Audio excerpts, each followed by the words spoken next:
Again, thanks for the invite to come here. This is one of the highlights of events that I get to attend, and this is probably the last time that I will attend an event by this association.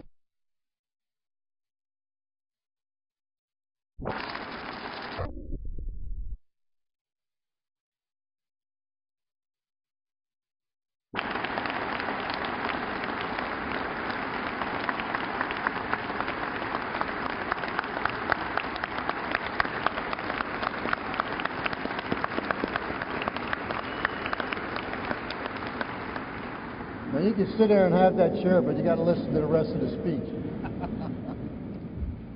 Okay.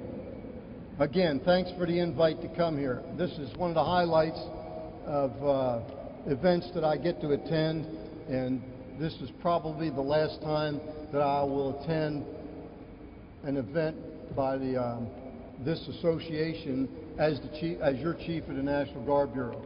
I've been your chief now for 5.5 years, and it's truly been an honor and a privilege to lead this magnificent organization, the National Guard, during a remarkable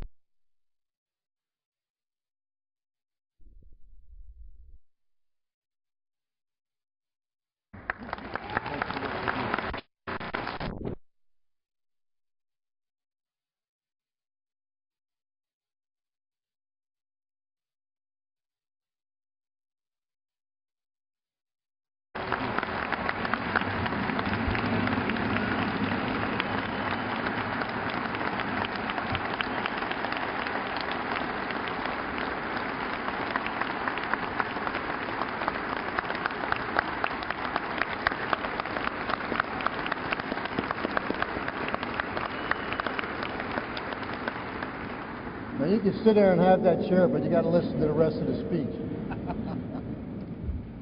Okay. Again, thanks for the invite to come here. This is one of the highlights of events that I get to attend, and this is probably the last time that I will attend an event by this association as your chief of the National Guard Bureau. I've been your chief now for 5.5 years, and it's truly been an honor and a privilege to lead this magnificent organization, the National Guard, during a remarkable time in our nation's history. I want to thank you for what you have done, representing the soldiers and airmen, the citizen soldiers and citizen airmen of our National Guard. Secretary Hall talked briefly about how many of you have deployed. What he forgot to tell everybody is how many more of you that will deploy into wonderful places like Gardez, Afghanistan, where Sergeant Turner served. It is hard to live in Gardez, Afghanistan, let alone serve in Gardez, Afghanistan. But it works because the non-commissioned officer corps is truly the backbone of our Army and Air Force and our Marine Corps, and frankly our Navy and our Coast Guard. We are the only armed forces on the planet that has a non-commissioned officer corps like the one we have. There are others who try to imitate it. There are others who call their non-commissioned officers, but they do not empower them with the authority and the responsibilities that we give our sergeants, our NCOs. The Russian Army that just went into Georgia, tasks that a platoon sergeant would be doing are relegated to a colonel in the Russian Army, and they don't do it as well, frankly, because they're not as professional, and they're not as highly trained, and they're not as experienced, and have the depth of knowledge in the field and the commitment and the character that the non-commissioned officer corps has in the United States Army and Air Force, and hence the Army Guard and the Air Guard. So it is my honor and privilege to represent 460,000 of you every day. I will run until I run through the tape. I will be your chief until we get a new one. And when we get a new one, I won't be the chief, and I'll do something else. But I will always take the respect and admiration that I have for the non-commissioned officer corps, and the citizen soldier non-commissioned officer is second to none, because he and she come not only with those military skills that are taught and trained into you in the most professional schools that are run by any military in the world, but you come with the civilian acquired skills that are invaluable in asymmetric warfare and in counterinsurgency warfare and after phase one of any operation, even if it's a conventional offense or defense. By the second or third phase, you're starting to need some skills that are not found in an FM and that you pick up on the streets and the zip codes of America, in the businesses and the classrooms and the churches and on the sports fields in our own country. And that pays off very, very significantly. So thanks for what you've done for our great troops. Thanks for what you continue to do, and most important, thanks for what you're going to do in the future, because Al Jolson said, "You ain't seen nothing yet." We have not seen anything yet. If you think that you've seen it all, you've just seen the beginning. If you think that we're at the high water mark of this conflict, we are just in the beginning. So you better fasten your seatbelts and get ready for what I would call a marathon pace. We came out of the blocks on September 11th, 2001 at a 100-yard dash pace, and we're going to have to regulate that pace to be a marathon pace, because this is not going to be a 100-yard race. This is going to be a long, enduring event. So, again, thanks to the president of this association, Frank Lever. Thanks to the executive director, Mike Klein. Where's Mike? He's out there doing executive director work back there. I see him. And I understand we're going to have Sheila Bandy, the auxiliary president, is finally going to step down. Is that secret I'm not supposed to talk about? Okay. So this will be your last function in that particular office. And I'd like everybody to give Sheila a big hand for an amazing job she's done while she's been in that job.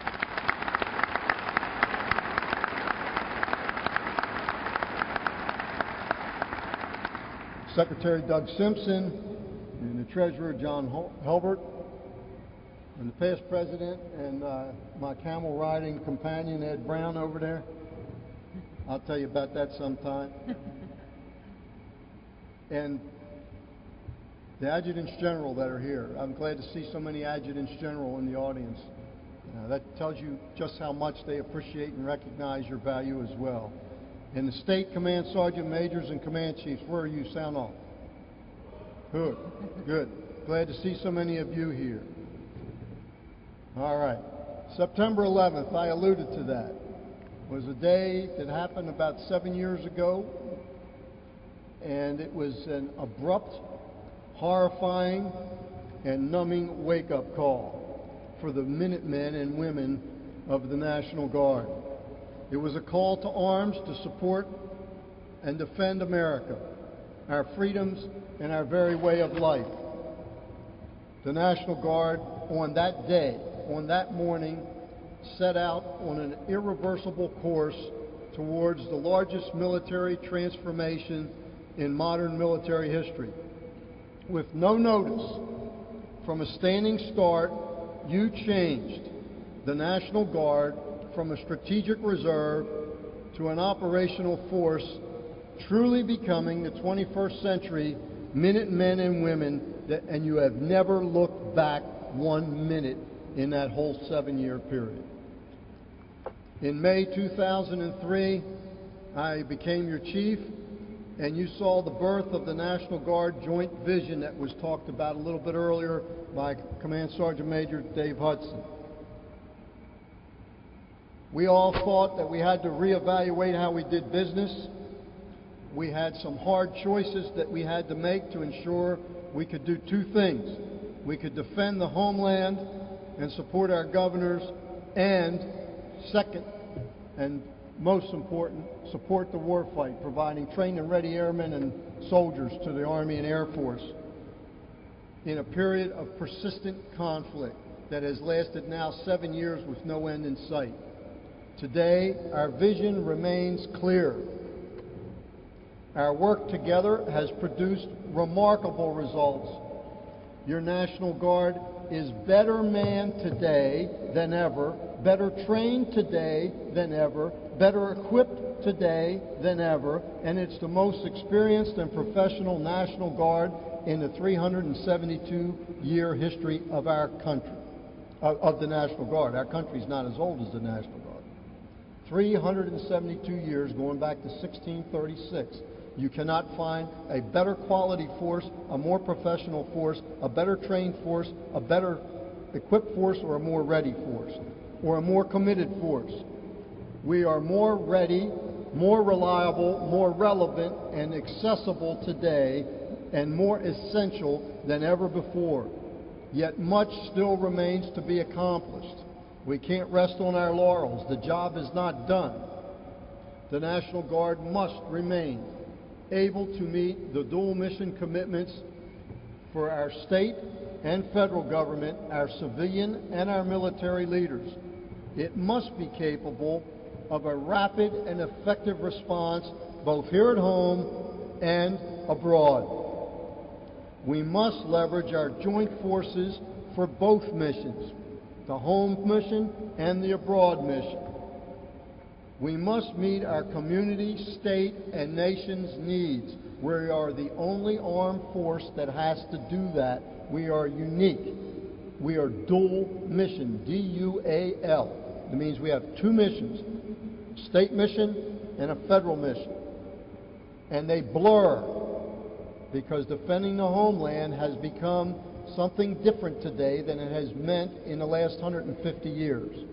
We're going back to the future, and the National Guard will be the nation's guardian. The National Guard has a non-negotiable contract with the American people, and we cannot fail. To meet the future domestic and global requirements, the Guard will be called upon to perform essential missions: homeland defense, support the civil authorities, homeland security, while simultaneously continuing to provide trained and ready forces for the warfight. In times of adversity, the Guard is at its best. Nothing highlighted this more than when the Gulf states were ravaged by Hurricane Katrina and Rita, at a time when we had 70,000 citizen soldiers and airmen from all of the states and territories represented here today, serving overseas or at a mobilization station in federal status, whether they were fighting in Iraq or serving in Afghanistan or the Horn of Africa or the Sinai or the Balkans, wherever.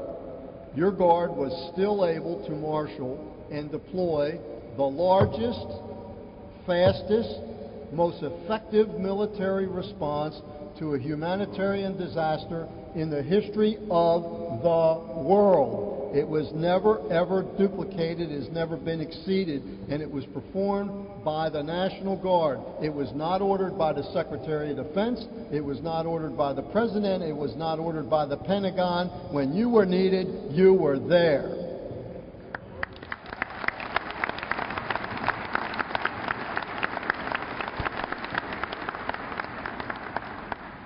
"50,000 citizen soldiers and airmen deployed from every single state in our great nation and every territory that has a National Guard. That includes Guam, the Virgin Islands, the Commonwealth of Puerto Rico, and the District of Columbia, as well as the other 50 states. And you flowed into Louisiana without exception in less than 6 days, and what did you do when you got there? You saved 17,000 American lives. Saved. 70,000 Americans you transported from misery and devastation and hopelessness to open arms of friends and neighbors in other states that were willing to take these people that had their homes lost and their futures lost and their lives wrecked by this hurricane and give them hope and a second chance at life. This was arguably the Guard's finest hour. The response gave the entire world a better appreciation for the Guard's awesome responsibilities here at home and their capabilities to deliver in time of need. The performance of your National Guard was magnificent and an inspiration to every other American as well as the international community. We did not hesitate. When we were needed, we were there. The Guard's response was a shining example of why America remains unique in all of the world. Governors helping governors, states helping other states, adjutants general coming together as one team, neighbors helping neighbors. We defended our nation exactly as our constitutional framers had originally intended. The Guard showed we could share responsibilities and authorities at the local, state, and federal level and do it intergovernmental and interagency as well as jointly. The National Guard has always been essential to emergency response and always will be. Hurricanes, fires, floods, tornadoes, search and rescue. We're always ready, always there. The truth is, ladies and gentlemen, if this country didn't have a National Guard, we'd have to invent one real quick. America's National Guard is the envy of every other free nation in the world. The National Guard works in an outstanding manner alongside our joint partners. The Guard identifies what needs to be done, and we go do it for the American people. In the end, it's all about saving lives. Anytime, any place, in peace or in war. And nobody does it better in both environments than the National Guard. Whether you're providing security, deterrence, a counterterrorism force, protecting critical infrastructure, no other organization on the planet has greater interagency experience or expertise than the National Guard. You don't back up to the pay table, but for anybody, you are second to none in that area. The unique interagency expertise has never been more apparent than when the Guard undertook to do Operation Jumpstart, a 2-year-long operation that supported the United States Customs and Border Protection along our southwest border. At the peak of this operation, we had over 2 brigades, 6,000 citizen soldiers and airmen performing flawlessly, 24/7 for 2 years in a hostile environment in a very tricky mission right along our international border with Mexico and our state borders with Mexico in support of the U.S. Customs and Border Patrol. At the same time, Operation Noble Eagle, protecting our nation's airways, remains ever vigilant, providing air sovereignty and surveillance in the air and air defense from the ground. It is done so well, it is taken for granted. Most of you don't even remember that it's going on. It is flying around the clock for the last 7 years. We have flown, your Air Guard has flown 50,000 accident-safe sorties since 9/11. 50,000. Just think of that. There's no other Air Force in the world that can do that. None. Your National Guard has organized and adapted to weapons of mass destruction and asymmetric threats that face our nation. Our world-class SURF-Ps and civil support teams continue to respond to incidents and work alongside the nation's emergency first responders in every state and territory, in every town, in every village, in every city, and every county of our country. We provide critically needed skills and real capabilities every single day. Those CSTs average 3 call-outs a week. If we didn't have the civil support teams, that's another thing we'd have to invent pretty quick. For the Guard, it's all about deeds, not words. Results, not rhetoric. Your Guard has adapted to meet the counter-drug and counter-terrorism nexus as well. Guard soldiers and airmen in the counter-drug program support civilian law enforcement agencies. They confiscate millions of dollars of illegal substances in our communities and at our borders every single year, while working to reduce drug demand in our communities' classrooms. So while we're out on the front line, we're also in the nation's classrooms trying to get kids to not even have the need or the desire or the opportunity to experiment or access this very, very dangerous drug scourge that faces our nation. The record shows on any given day, on an average day, 17 governors call their guard out. One such random day in recent months, your National Guard did the following on one day. This is a typical day in the life of the Guard. We were fighting wildfires. We were fighting devastating floods at the same time. We were ferrying drinking water to drought-stricken communities the same day in a different place. We were supporting local police forces, in fact doing local police work in certain areas of the country. Provided critical infrastructure protection, as we have been doing every day that ends with Y since September 11th, 2001. Responded to computer attacks, performed search and rescue, flew those air sovereignty missions I talked about, conducted counter-drug operations, and responded to unknown substances and protected our borders. That's a day in the life of the Guard. Any day. So whether you look at a map of the United States or a globe of the world, you see where the Guard is in action, where young men and women from the Army and Air National Guard are on duty, guarding America, guarding their skies and guarding their future. Your Guard knows it's all about people. The Guard must remain a community-based force. It must remain a community-based force, as it has been for the last 372 years. The Guard adds value to every community each and every day. The Guard's historic and traditional homeland defense missions have taken on increased importance, and it will remain necessary for the remainder of the 21st century to ensure that the very foundation of America's freedom is preserved and protected.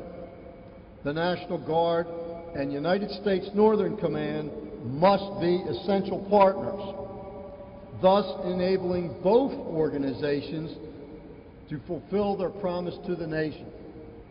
The truth is, if the Northern Command did not have the National Guard, they could not do their job. And the National Guard will need Northern Command to do certain portions of the job that the National Guard doesn't have the capability to do. So together, we will be better. To go it alone would be a disservice to our country, frankly.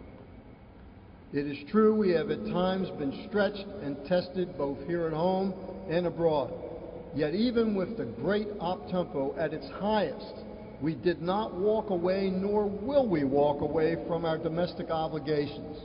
The National Guard Joint Force Headquarters in every state and territory make this possible. The Joint Force Headquarters make the Army and Air Guard truly a joint force.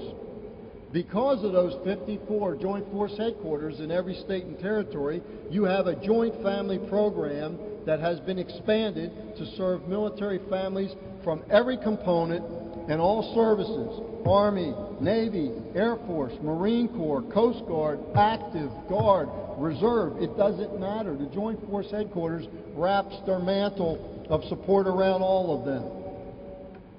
National Guard Joint Family Programs can now provide support to our Guardsmen from the preparatory phase before we mobilize to the part during mobilization while they're deployed overseas in training, and then even afterwards in the reintegration and reset phase. We finally have a full cycle, life cycle of support that is provided by our joint family programs. Is it perfect? No. Is it getting better every day? Absolutely. How will we know what to fix next? You have to tell us. You're the customer. So if it isn't right, you have to let us know it isn't right so we can do what we need to do to get it right. The Joint Family Program finally meets what I think is the responsibility of senior leaders for those that we lead. We would not have a National Guard if it weren't for our families and our civilian employers. So this Joint Family Program has got to wrap itself around both the citizen soldiers and airmen and their families, and the third partner in the equation, their civilian employers. So the employer support for the Guard and Reserve rounds out our support for the citizen soldiers and airmen whenever they're called to duty from their civilian workplace. Sustaining our volunteer operational force requires a robust ESGR program. The Joint Force Headquarters ensures this capability is delivered in every zip code of our country. It is the only organization that can do that. It's the only organization that can reach into every zip code of the country is the National Guard, and the way to do that is through the Joint Force Headquarters at every state and community level. Our soldiers and airmen have done a magnificent job with the Youth Challenge program. Because of the National Guard's Youth Challenge program, more than 80,000 young men and women, graduates of the program, have been constructive members of society. 80,000 young men and women given a second chance in life by the National Guard. Our soldiers and airmen also changed the lives of star-based students who learn teamwork, goal setting, and the importance of staying off of drugs. That's domestically, and that's at home. And that's what something that we used to think was, this is not National Guard business. This isn't what the Air Force is about. This isn't what the Army Guard is about. It's exactly what it's about. If we fail to take care of those programs, they'll fail to take care of us. If we're going to have a volunteer force 20 years from now, anywhere close to the quality and the capability of what we have today, we better pay attention to our nation's youth and invest in them. If you ignore them, you'll find out that investment will fade away when you need it. The National Guard has something else that nobody else can do, and it's called the State Partnership Program. The National Guard State Partnership Program is an essential part of the national security strategy and has emerged as one of the most valuable security cooperation options available to the regional combatant commanders. Today you have 59 countries that are partners with the United States under the State Partnership Program, building partnership capacity, fostering trust, and enduring long-lasting relationships, showing what America is really all about. Our best ambassadors for this nation remain the citizen soldiers, National Guard, soldiers and airmen, when they show up and when foreign countries, international leaders, people that hear about America but very rarely get to experience America, get to meet you and those like you. You change their opinions and you change them in very powerful ways. In this period of persistent conflict, the National Guard will remain essential to the warfight. Make no mistake about it. There's not a single combatant commander on the globe that doesn't rely on the National Guard to do their mission. You think about that. Not one. They cannot do their mission without the Guard. Name the theater, the Guard is there. You name the operation, the Guard is there. And that's the way it should be. Right now, thousands of soldiers and airmen are operating in dozens of countries around the globe. Our unique dual mission demands the National Guard be resourced in a manner commensurate with the missions we've been assigned. Thank you, Ingus. Thank you. Because of your hard work and your strong voice, the American people will never have to worry that their National Guard is ill-equipped and unable to perform its assigned mission. You made sure of that. You were a strong, consistent, loud voice that was heard on the Hill, and it paid off. And Secretary Hall told you it resulted in $27 billion. He understated it by 10, but that's okay. Gone are the days of a second-class hand-me-down militia when it comes to equipment. The military capabilities and equipment needed to support the Homeland Defense mission must be in the hands of the Guard now, tonight. There when the governor calls. There in the zip code where you need it. The Guard's magnificent performance in diverse missions has captured the attention of the Department of Defense and our Congress. They are taking action to ensure the Guard has what it is needed to be most effective when called, whether by our governors or by our president. In the near future, civilian and military leaders, those of you that are dozing off and looking at your BlackBerries, this is the part you need to pay attention to. This is the main part of my message that you may not know that you need to know. In the near future, the civilian and military leaders will search for a solution when they are faced with a need for increased military capability during a time of climbing costs and in the face of increased competition for finite resources. There's going to be fierce competition. Where's that young man that asked about doubling the defense budget? Get up here. Come on, double time. That was a great question. That's a strategic question that this government is going to have to face, the next president's going to have to face, the next Congress is going to have to face, and every American taxpayer is going to have to face. And the truth is, they're not going to double the budget. They're probably not going to increase the budget. In fact, we're going to be fighting to hang on to what we've got. So how do you close the gap between increasing needs and decreasing resources? I can answer that question in 2 words. National Guard. That's how you do it.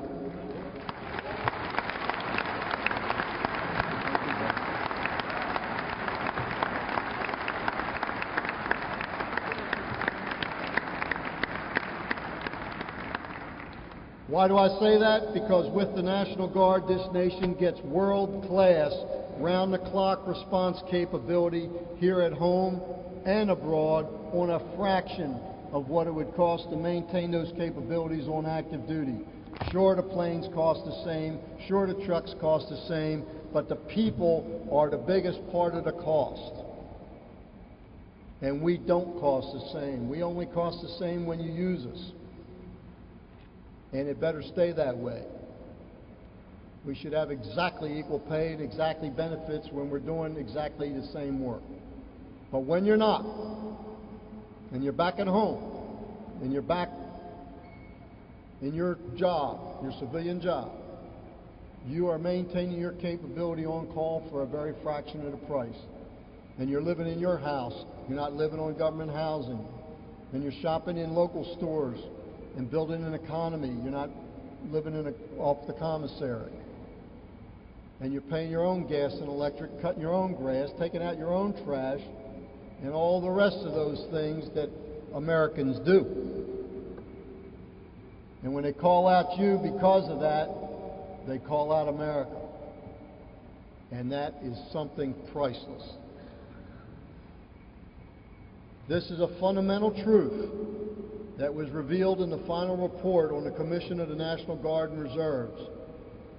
This will endure as a critical factor, one that will be extremely important to future defense secretaries and to service chiefs. To be able to afford modernizing a volunteer force, they have to optimize the human resources. The most economical way to do that is to leverage the capability of the citizen soldier and airman. That's how you close the gap. There is no doubt that we are the most cost-effective option. The only question left is, when will they call out the Guard? And when they do, the Guard must be always ready, always there. We must continue operating in environments supported by our families, employers, our communities. Because we're community-based, when you call out the Guard, you call out who? America. You call out America. As we look forward to the future, we must continue to embrace our heritage, the valor, the undying commitment, the patriotism, the ethos of the citizen soldier and airman. We are and will remain America's 21st century Minutemen and women. Through everything our nation will have to endure in the future, your National Guard must always stand ready and always there.